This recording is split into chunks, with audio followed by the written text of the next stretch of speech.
السلام علیکم ایوریون۔ آج اس ویڈیو کے اندر یثرب اور مدینہ، بہت ساری نعت خوان جو ہیں وہ یثرب کے والی، شاہ مدینہ والی نعت جو ہے وہ یثرب استعمال کرتے ہیں۔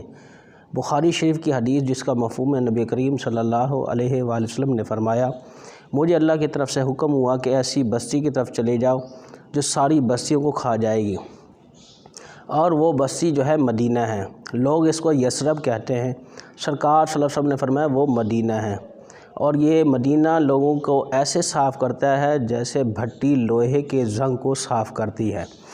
یثرب سے سرکار صلی اللہ علیہ وسلم نے منع کیا کہ یثرب کہنے والا گناہ گار ہے اور توبہ اس پر واجب ہے، تو یثرب مت کہیں، نہ یثرب بلکہ نام رکھنا یثرب حرام ہے۔